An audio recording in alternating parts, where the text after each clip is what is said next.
अस्सलाम वालेकुम dear students, हम पढ़ रहे हैं 9th chemistry.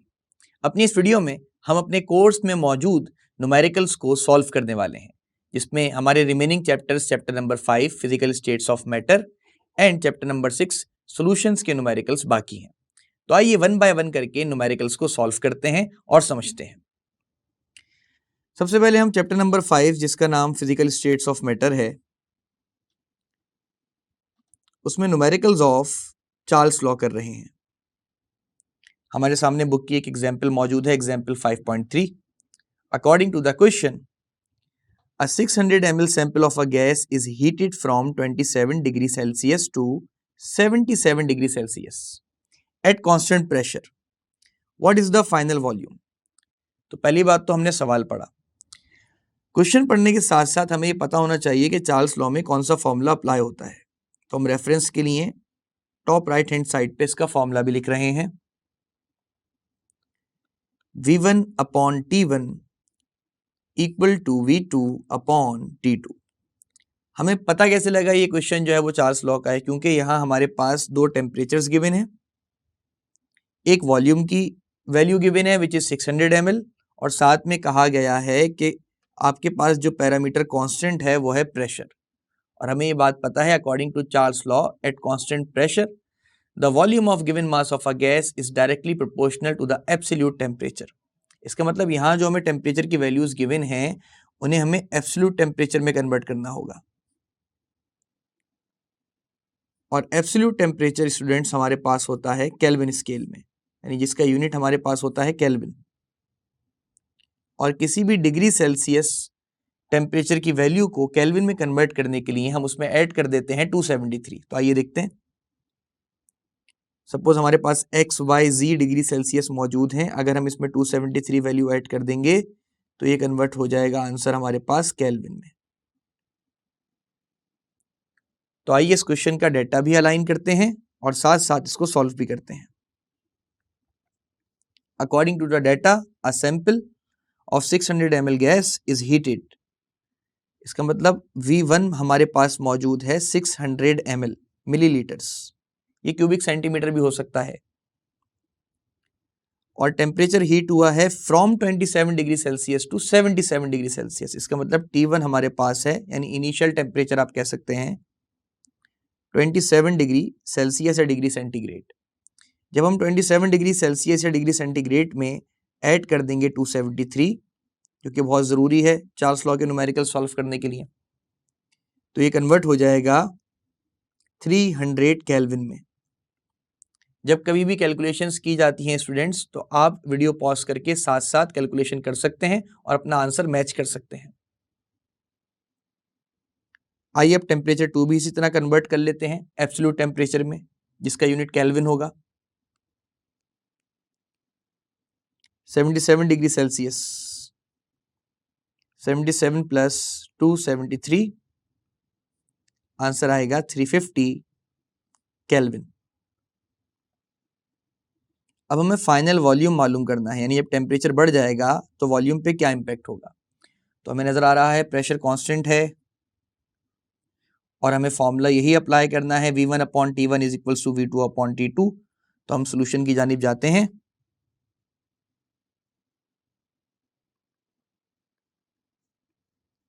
According to the formula V1 upon T1 equal to V2 upon T2। हमें एक्चुअली V2 फाइंड आउट करना है, तो हम इस न्यूमेरिकल को वेरिएबल सेपरेट कर लेते हैं, यानी जो चीज़ हमें चाहिए उसे हम एक तरफ कर लेते हैं और जो चीज़ें हमें गिवन हैं उन्हें हम एक तरफ कर लेते हैं। इस पूरे क्वेश्चन को हम और करके ऐसे भी लिख सकते हैं, V2 equal to V1 into T2 upon T1। V1 में वैल्यू हमारे पास है according to the question 600 ml millilitres. T2 हमारे पास है 350 केल्विन, जो कि हमने अभी कैलकुलेट किया है। वैसे तो 77 डिग्री सेल्सियस मौजूद था, पर चार्ल्स लॉ के दौरान हम इसे केल्विन में कन्वर्ट करते हैं। और डिवाइडेड बाय T1 जिसकी वैल्यू है 300 केल्विन। अगर इन सारी वैल्यूज का हम सोल्यूशन करें, जो कि हम भी कर रहे हैं और आप भी साथ साथ कर सकते हैं, तो जब हम 600 को मल्टीप्लाई कर देंगे 350 से और फिर डिवाइड करेंगे 300 से, तो हमारे पास आंसर आएगा 700 ml।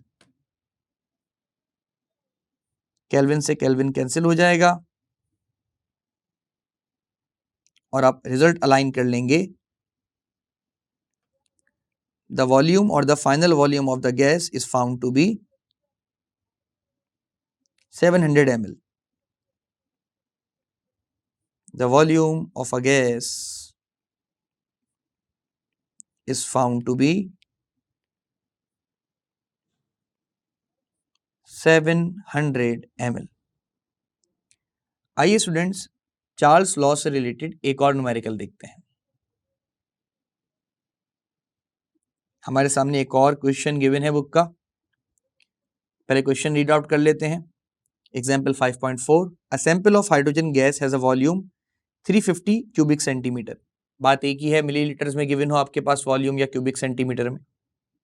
Eight 40 degree Celsius if gas is allowed to expand up to 700 cubic centimetre at constant pressure. ये कांस्टेंट प्रेशर वाली बात हमें इस चीज का हिंट देती है कि जब आपके पास वॉल्यूम और टेम्परेचर के पैरामीटर्स गिवन हो तो ये चार्ल्स लॉ का न्यूमेरिकल है।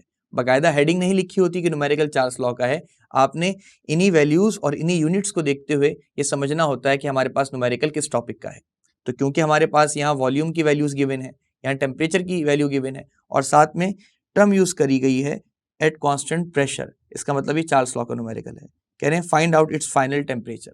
तो इस न्यूमेरिकल में हमसे एक टेम्परेचर हमें गिवन है और हमें दूसरा टेम्परेचर मालूम करने को कहा गया है, जबकि वॉल्यूम में चेंज भी साथ साथ गिवन है, इनिशियल और फाइनल। आइए देख लेते हैं, डाटा अलाइन करते हैं इस न्यूमेरिकल का भी। So according to the given question V1 हमारे पास गिवन है 350 क्यूबिक सेंटीमीटर। T1 हमारे पास गिवन है 40 डिग्री सेल्सियस। हमने आपको बताई है ये बात कि जब कभी भी हम चार्ल्स लॉ का न्यूमेरिकल सॉल्व करते हैं तो टेम्परेचर एब्सोल्यूट टेम्परेचर में कन्वर्ट करते हैं, जिसका यूनिट केल्विन होता है।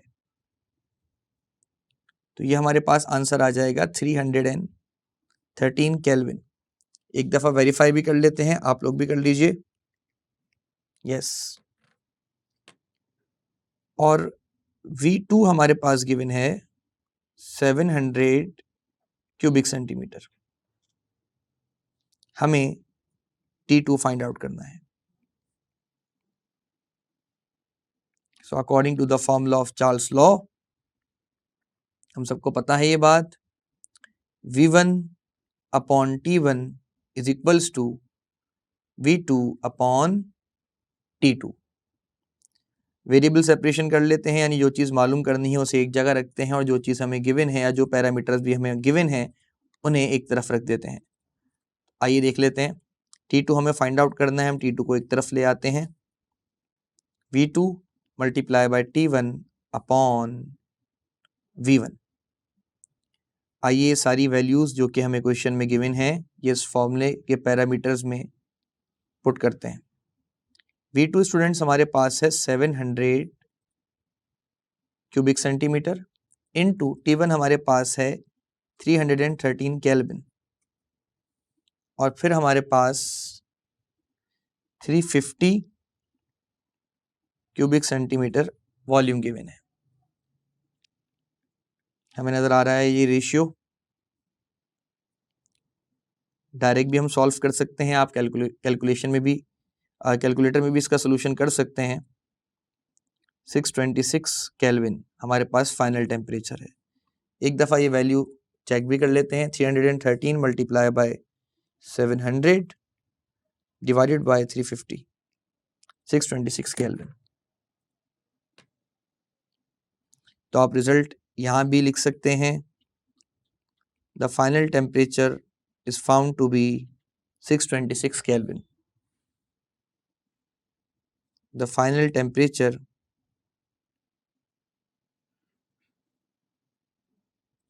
is found to be 626 Kelvin. तो स्टूडेंट्स ये तो थी न्यूमेरिकल की दो examples with respect to Charles law. आइए अब अगले लॉ की जानी पड़ते हैं। तो जैसा कि हमारे पास अभी बॉयज लॉ के न्यूमेरिकल्स बाकी हैं, आइए इन्हें समझते हैं। एक और बात साथ साथ रिकॉल कर लेते हैं स्टूडेंट्स कि बॉयज लॉ की स्टेटमेंट के मुताबिक at constant temperature the volume of given mass of a gas is inversely related to the applied pressure.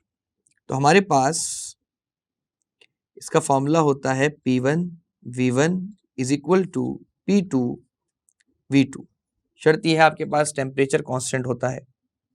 तो अकॉर्डिंग टू द न्यूमेरिकल जो हमारे पास एग्जांपल गिवन है, example 5.1, the pressure of a sample gas is 3 atmosphere and the volume is 5 litre. If the pressure is reduced to 2 atmosphere what will be the new volume.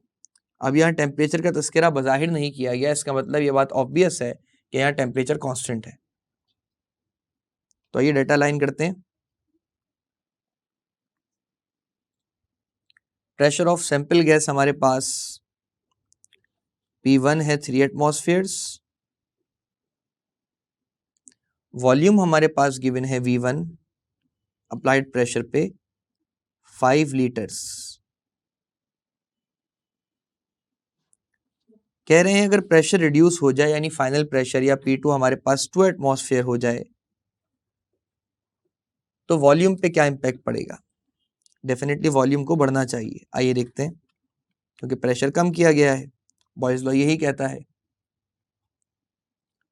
So according to the formula P1 V1 equal to P2 V2, और जैसा कि हमें V2 find out करना है students, तो formula हो जाएगा P1 into V1 equal to V2 upon P2। आइए ये सारे पैरामीटर्स की वैल्यूज भी पुट कर देते हैं इस फॉर्मूले में। इंतहाई आसान से न्यूमेरिकल्स हैं ये, और जब कभी हम न्यूमेरिकल्स की वैल्यूज पुट करते हैं तो हम बार बार एक बात कहते हैं कि आप इस वीडियो को पॉज करके वैल्यूज खुद से पुट किया करें और कैलकुलेशन किया करें और बाद में कैलकुलेशन को मैच किया करें। इससे आपका कैलकुलेशन के दौरान सेल्फ कॉन्फिडेंस बिल्डअप होगा। P1 V1 upon P2।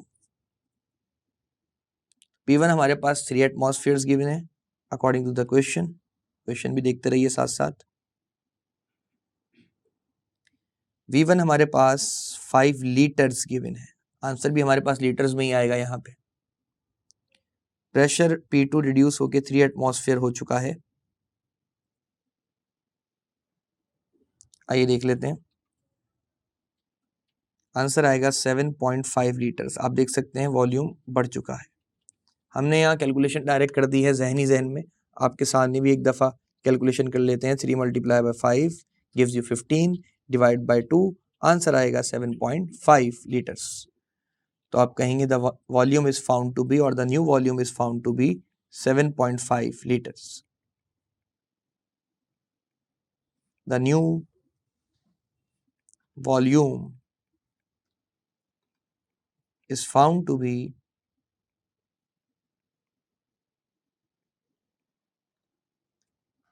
7.5 litres. आइए बॉयज लॉ के अगले न्यूमेरिकल की जानिब बढ़ते हैं। इसे भी रीड आउट कर लेते हैं, सेम फॉर्मूला अप्लाई होगा यहाँ पे, साथ साथ जरा डेटा भी अलाइन कर लेते हैं। कह रहे हैं the 700 cubic centimetre of gas, इसका मतलब हमें वॉल्यूम गिवन है which is V1, is enclosed in a container under a pressure of 650 millimeter of hydrogyrum। mmHg का मतलब होता है मिलीमीटर ऑफ हाइड्रागायरम, जिसे आप टॉर भी कह सकते हैं।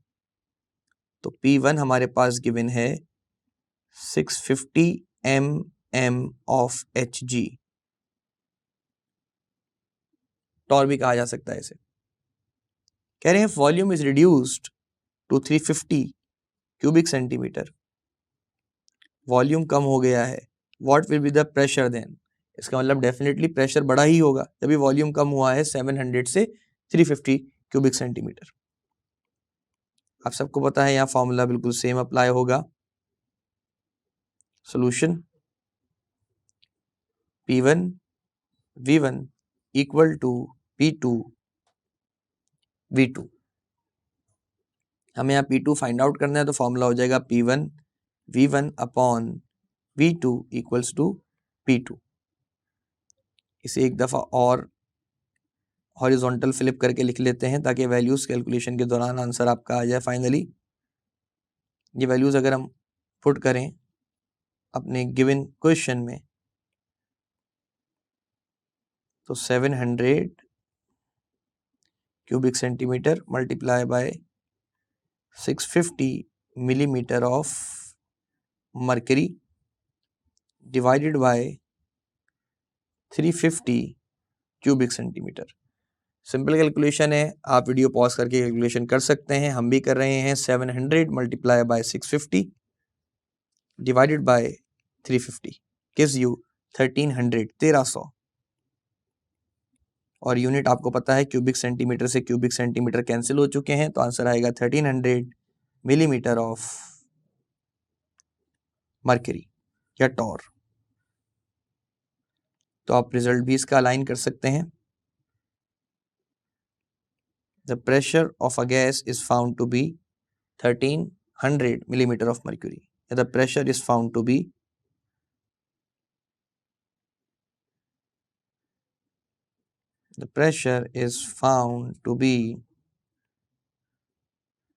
1300 millimeter of